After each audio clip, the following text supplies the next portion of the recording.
This podcast is sponsored by nobody. Hey dudes, welcome to Splat from the Past, the only 80s themed horror and sci-fi show where things can get totally radical. Now today, I will be welcoming Zack Hoffman. Zack, of course, is the voice of Zartan on G.I. Joe, going all the way back to the 80s.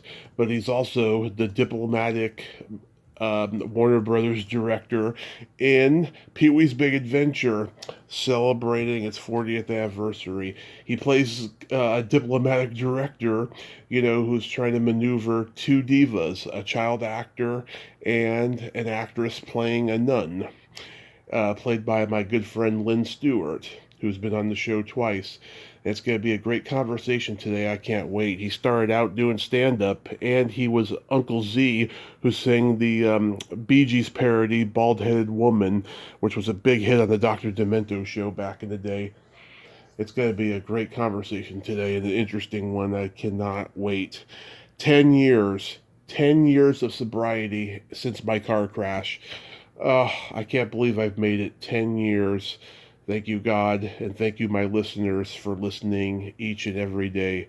I am so, so lucky. And all the supporters on social media, thank you so, so much. So, yeah, here is my interview with Zack Hoffman.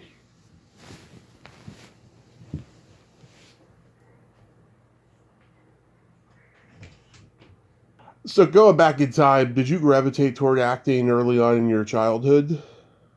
Yes, I guess I did. Yep, I did. I did. I think it happened for me in junior high school. Uh-huh. Got to play the devil in The Temple and Daniel Webster. Nice, nice.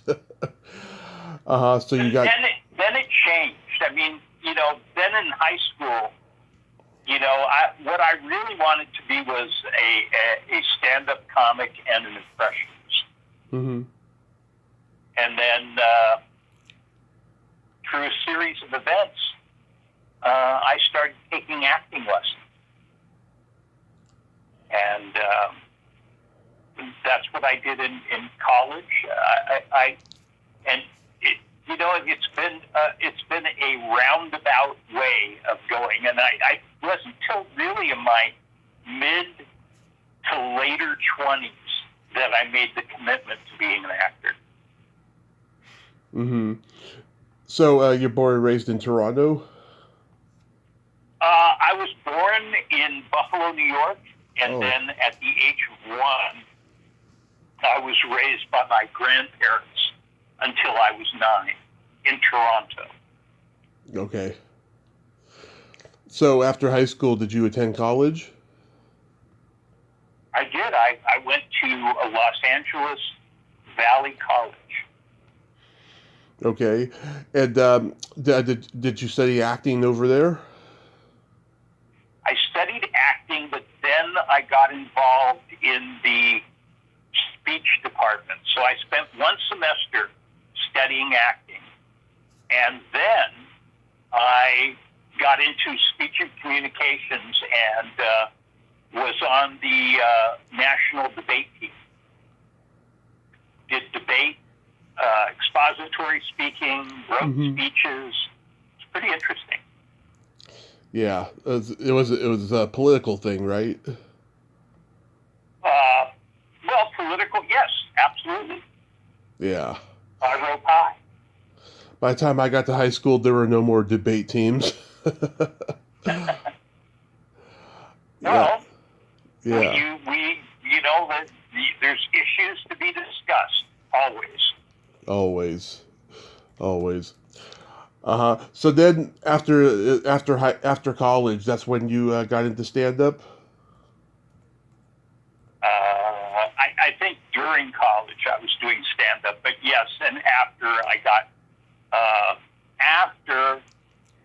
I did a little traveling, and then when I got back from traveling,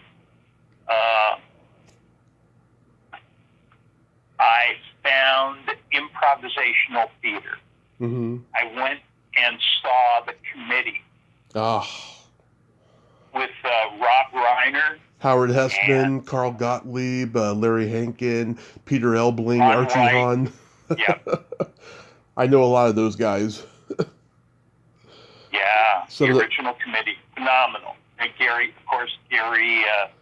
Gary Austin. Yeah, Yeah. my teacher for many, many years. Yep.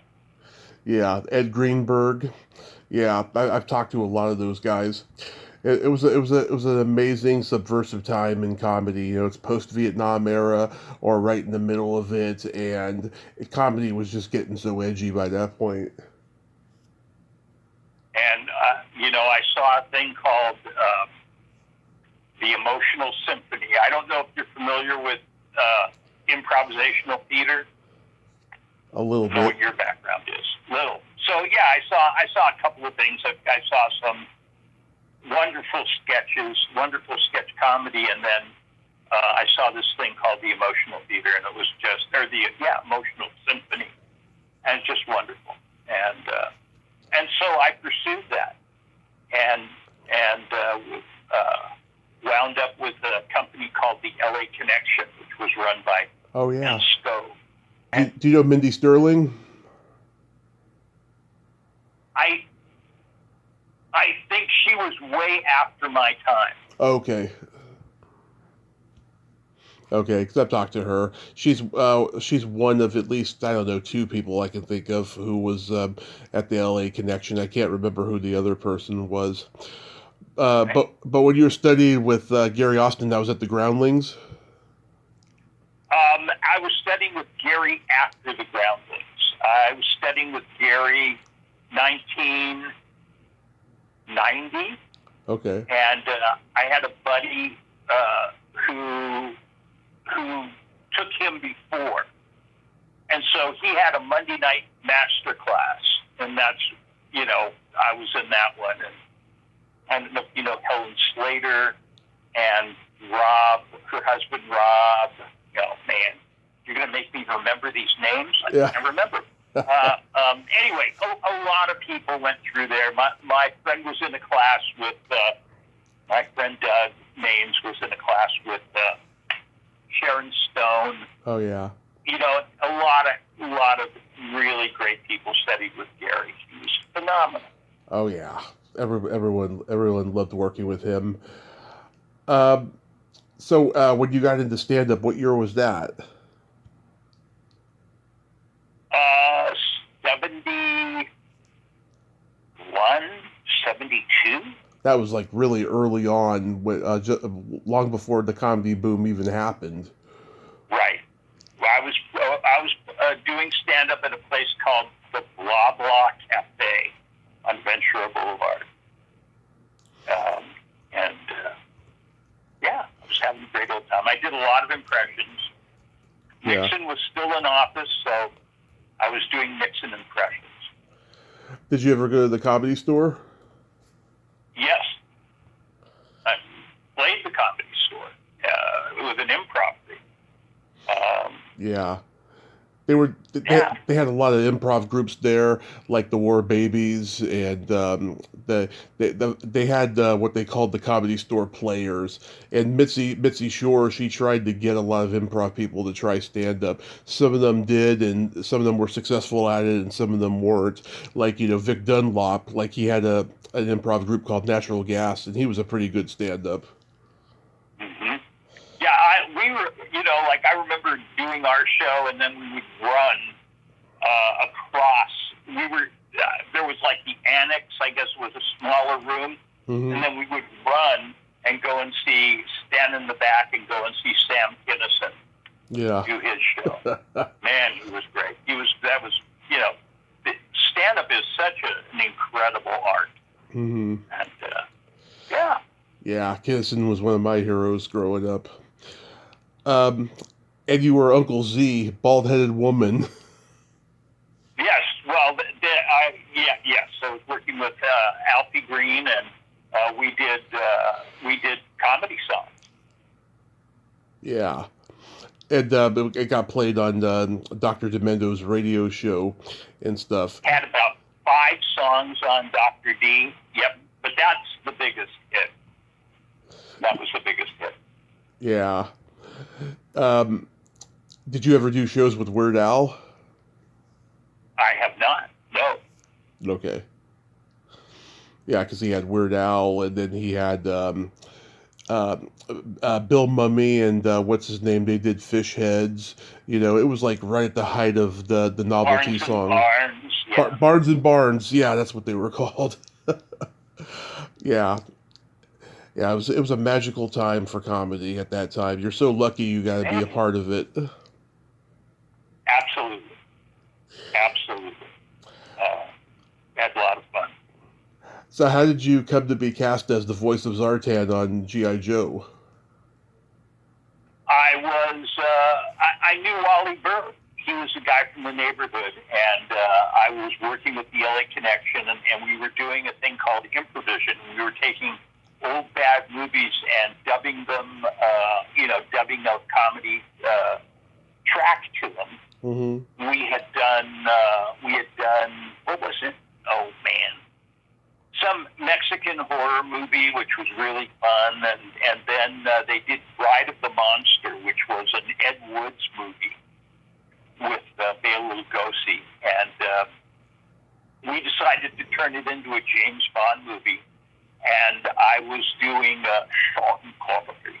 And I apologize. I'd love to do more voices for you. Mm-hmm. I've just spent 2 hours in a dental chair, so my throat's a little numb and scratchy. But so I was Bond, James Bond, and we had a great time doing that. And the guy was the piano player, or the organist, I guess. He had a synthesizer. Yeah. Who was doing the background for us was the guy from Supertramp. Was the keyboardist from Supertramp. Okay. How about that? That was pretty cool. And anyway, I'm having a drink with Wally Burr, and I'm telling him my tale of this is what we're doing, Improvision, over at the Le Mans Theater in Los Angeles. And he says, we're looking for a voice. And he says, this guy's name is Zartan. He gives me the drawing of Zartan. Mm-hmm. Tells me that he's got a crew, and so basically I just put it together and went in and auditioned for Wally, and because he couldn't find a voice, and then I came up with Zartan. And I got the gig. Wow. Yeah, those kind of stories don't happen anymore in show business. Yes. It's not as good as Lana Turner at Schwab's drugstore, but it's pretty good. It's a pretty good story. Yeah. I've talked to Neil Ross and Michael Bell and Lisa Raggio as a friend, and yeah, I'm sure you're as mind-boggled as they are about the longevity of this series. Absolutely. Absolutely. And it turns out to be the most wonderful thing that I've done, which, shocks me, right? All to get out. But it is. It was wonderful. It was fun doing it. I had no idea that it would morph into what it's morphed into. Yeah. So, like, did Zartan's voice just come out the way we know it, or did you go through like several variations on it? No, it was. I nailed it. That's who they wanted. They wanted that. Later on, they made a decision to synthesize the voice, put a little electronics in it. Mm-hmm. But the voice, the character is the character. Did you ever meet Sergeant Slaughter? Yeah. Not while he was doing the show, but we did meet, and he's a great guy. He's one of the greats. You met him later in the Comic Cons? I did. Met him in Philadelphia. Was it Philadelphia? Yeah, I think so.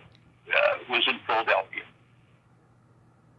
When you guys did the G.I. Joe movie in the late '80s, you had some names in there, like Don Johnson was Lieutenant Falcon. Right. Did you record with him in the same booth?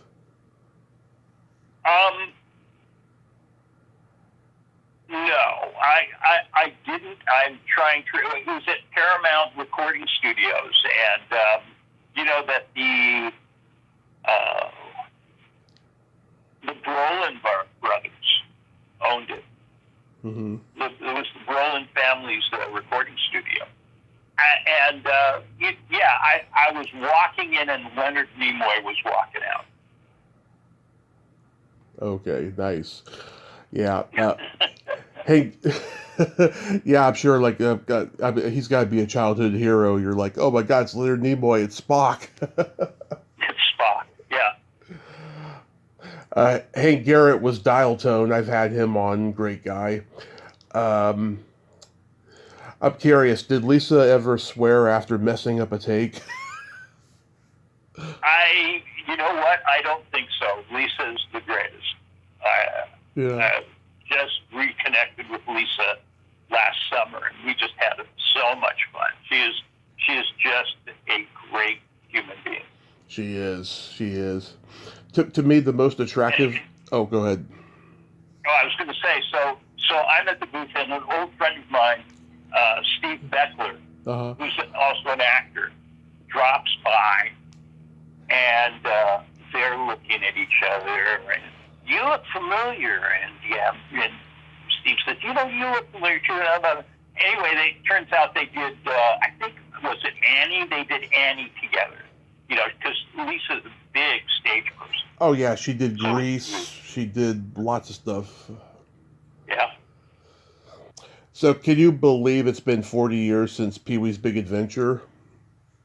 I can.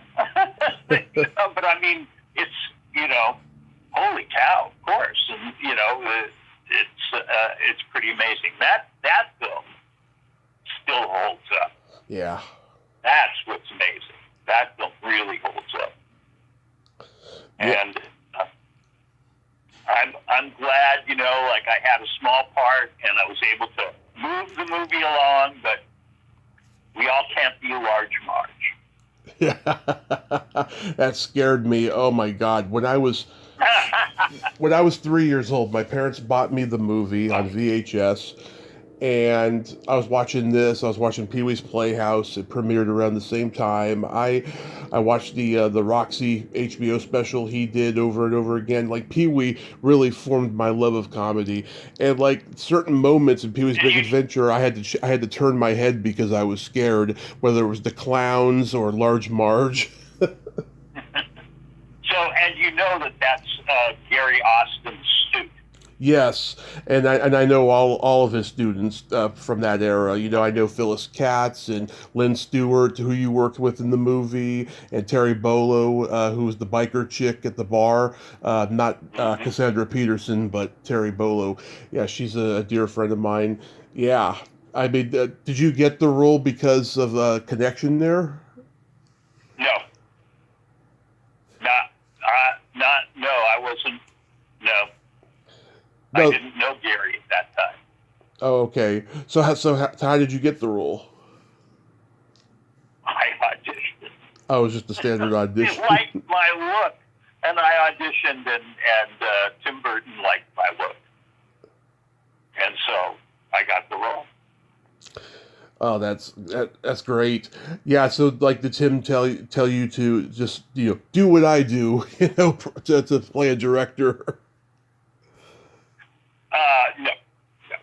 It was, I hope, if you ever watch my scene, I hope I had a funny walk in the sand, like I tried to physicalize stuff. And, it was, it was a fun day, doing a film, and with a bunch of people. Yeah, I like how you're checking the script as he runs off. Hey, stop that nun! It's a great line. Yeah, I went to go see a live taping of Conan O'Brien's show at Warner Brothers in 2016, and oh my God, the lot was exactly the same then as it was in 1985. It was like magic to me. Awesome. Yeah, it's great that you enjoy that. That's fantastic. Yeah, and I was so lucky. I got to meet Paul Rubens in 2019 at Monsterpalooza, the horror convention in Pasadena. We were in line for 2 hours and 30 minutes, and I got two really bad legs, and that was worth it. I mean, it was fantastic meeting him. He was such a mensch of a guy, you know, and I cried all month when he passed away. But yeah, I just love how you're playing the diplomatic director, and Lynn. You know, Lynn is such a sweetheart of a lady. I can't stand seeing her play someone mean like that. It's so great. And Jason Hervey, oh my God, he's so great as the Brat star. And of course, he did The Wonder Years later, and he was an even bigger Brat on that show. Um, yeah, that's so great. You get to be in a movie that holds up over time like that. It's pretty phenomenal. Pretty phenomenal. You played a court clerk on Highway to Heaven. How was that experience? It was good. I didn't really. I think I had two lines and they were cut, or I may have had a line. I don't know. You know, it's one of those things. Sometimes, you know, you wake up in the morning and what am I going to do today? Well, I'm a day player on Highway to Heaven. That's what I had to do that day. And I got to meet Michael Landon, and it was just, you know, it was one of those days. And then I went home, where I went, you know, I went on to the next gig. Mm-hmm. You know, that it's gig to gig to gig to gig. That's what you do. And where are we playing tonight? Are we doing an improv show tonight? What's going on during the day? Do I have a voiceover job this morning? Where are we doing what? We're doing who? Oh, Fanny and Alexander. Okay, go over to the studio with Woody Farrer and do that. You know, it's just there was a time in my life that I was in demand and rolling, you know, just rolling all the way through to about 87, you know, and then from 86 to 87, I went on the road with He-Man and She-Ra and the Masters of the Universe. And I put on a neoprene suit and did a show for kids all across North America. Pretty amazing. Did you ever do voices for the He-Man cartoon? No. Okay. No, I did not. I was a much bigger He-Man kid than a G.I. Joe kid growing up. I loved He-Man. It's funny. I was thinking recently, you know, why did they do a He-Man and She-Ra Christmas special when I was a kid? That was weird.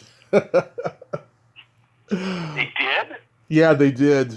It was a Christmas special episode. It's like, God, why do that? You know, it's nothing but commercialism.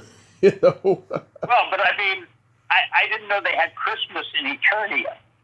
Exactly. That's what I thought too.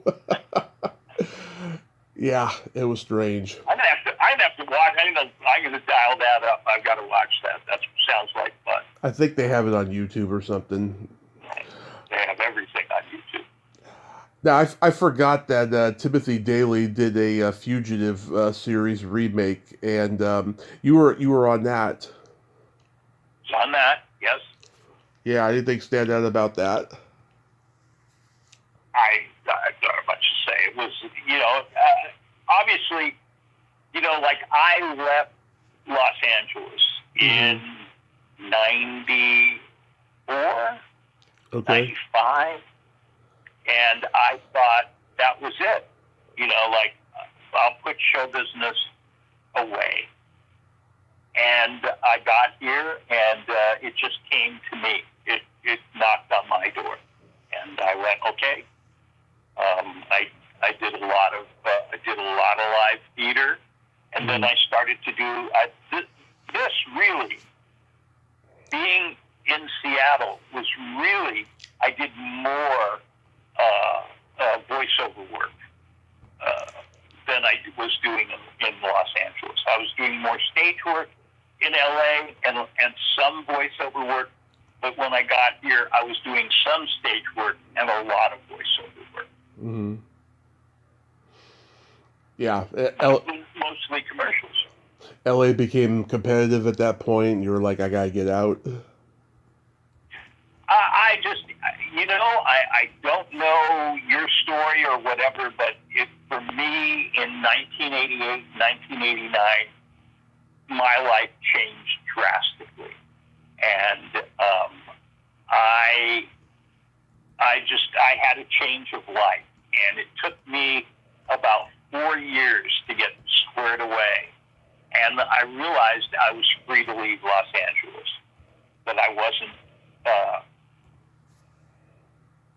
wasn't a prisoner of my own life. And I decided to, I have family in northern Canada. I had friends out here in Seattle, and I called them up and I said, is there work? And they said, yes, there is. And I said, well, can I stay on your couch? And they said, couch? We have a room for you. I said, I'll be right up. Mm-hmm. And I went.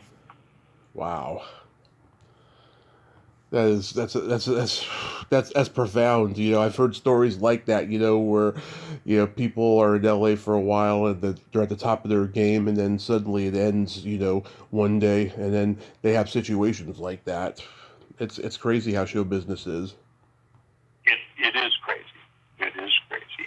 I'm glad I did it. I thank God for Estelle Harmon, who was my acting coach, and she had a wonderful class on Monday nights, and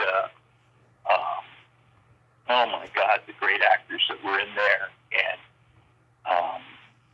and Estelle sat us down the first night we were in there, and she said, look, if all you want to do is do a sitcom, get out now. She said, you've got to learn how to do everything in this business if you're going to survive as an actor. And I've been able to do voiceover. I've walked on stage. I've done film. I've done television. And I thank Estelle for that. That I had the skills to survive for 35 years. I think I had a 40-year career. 35, 40, I don't know how long. And I'm retired now, and I'm pretty happy about it. And yet I still get to go to Comic-Cons because they remember me as Zartan, which is wonderful. Yeah, so you enjoy doing Comic-Cons? I do. I love it. It's very fun. I love meeting people who love the show, and we get to talk about the show. They know more about the show than I do. What's the craziest thing anyone's ever asked you to sign? To sign? Yeah, like fans they always shock the person that they always go to meet with an item that they're like, wow, where'd you get this? Kind of a thing. I just think it's the people that dress up like Zartan. That's wild. I just love it, and that I don't think it's shocking. But I don't think I've been asked to do anything that's been shocking. Shocking is it's it's mostly, I guess not shocking, but I think most interesting for me is the original toy. You know the story about the original Zartan toy? No, I don't know that story. So in the original Zartan toy, his psychological profile is that he's a schizoid paranoia. Mm-hmm. That's what he suffers from, because he can do everybody's voices. And the people from the AMA or whatever, they complained about that. Mm-hmm. And so they stopped production of the toy and then changed the back on what it's like a little trading card, but it was on the packaging. And so that became the Holy Grail. If you had one that called Zartan a paranoid schizophrenic, that's not on. There's only like, I don't know, 1,000 or whatever. Mm-hmm. But I think that was the most interesting thing that I got to sign. Wow. Yeah, the horror con people, they have to go through much worse. You know, they have to sign body parts and stuff. Really? Oh yeah. Oh yeah. No. Yeah. Oh, that's good that you don't have to go through that though. At least. Okay. So, body part. Why would they have people sign body parts? Because horror fans are nuts, man. You gotta be. I love horror movies. And, Me too. I just saw one recently that I really liked. You gotta be. This year was a good year for horror. You gotta be wary of the horror fans that got a lot of tattoos and piercings, and they're just sociopaths are what they are. It's crazy. Okay. Yeah. So what? Not for Zartan. No, not for Zartan. Not for Zartan. He's okay with it. So what got you into writing poetry? Leonard Cohen. Many years ago, in my first girlfriend gave me a book of Leonard Cohen that collected poems, and I read them and I loved them, and I started writing. I've been writing for years and years. Yeah. Wow. I wrote a poem when I was like 14 to impress the girl who lived across the street from me. It worked, but that was it. Never wrote another poem again. I guess it's. Wow. I guess you were on a roll. Well, it's difficult. You're looking for words that rhyme, and sometimes you can't get there, and it's just, you want it to flow. I mean, it's a skill set. It's a specific kind of skill set, I feel. It is. Yes, it is. It is. And it's like working out. It's a muscle. You have to develop it. You have to keep going. You have to keep writing. Right. You have to keep lifting those weights. How long did 20 more. Yeah. How long did it take for you to compile the book Late Model? Couple of years. Couple of years. I started taking classes at North Seattle College out here with a couple of people, and Graham, who edited, was one of my instructors, and we just fell into a group of people, and I had some old poems that I refurbished, and then I just wrote a lot, and we started sending them out, started getting stuff published, and then I put together a small volume of poetry. Nice. So, like, someone tell you, you should compile this into a book. I think people would read it. Yeah, absolutely. That is so awesome. You gonna write another one? I am. I'm in the midst. I'm in the midst right now. So that is awesome. See how long the flow goes. But yeah, like tonight, I'll get together with a number of writers, and we all bring a poem, and we discuss it. So you have like a weekly poetry group that you get together with? It's bi-monthly, but yes, it's bi-monthly, but yes. I wish it was weekly. But I have people I talk to about poetry weekly, so. Yeah. What's the age demographic? The age demographic of the group? Yeah. It's my age demographic. It's, from, I guess, let's see, it's 60 to 70, 60 to mid Okay. 70. Okay, so it's like a retirees group. Maybe, yeah. Awesome. Awesome. Well, Zach, I thank you so much for coming on today. This was great. Glad. I hope I answered all your questions. You sure did, sir. You have yourself a great day and be safe out there. All right. Hope to meet you at some point in this adventure. I hope so too. You know, my dad lives in Marysville, Washington. I haven't been there in a long time, but if I'm ever around, I'll let you know. Excellent. Do that. Okay. We'll go get a Starbucks. Oh, that would be awesome. All right. Take care of yourself. You too. Bye-bye now. Bye-bye. Well, there you have it. Zack Hoffman. Ain't he a cool dude? Nice guy. Great stories there. I'm glad he's found some peace of mind later in life after what he went through in the late 80s. And at least he's got a bi-monthly poetry group. That is so awesome.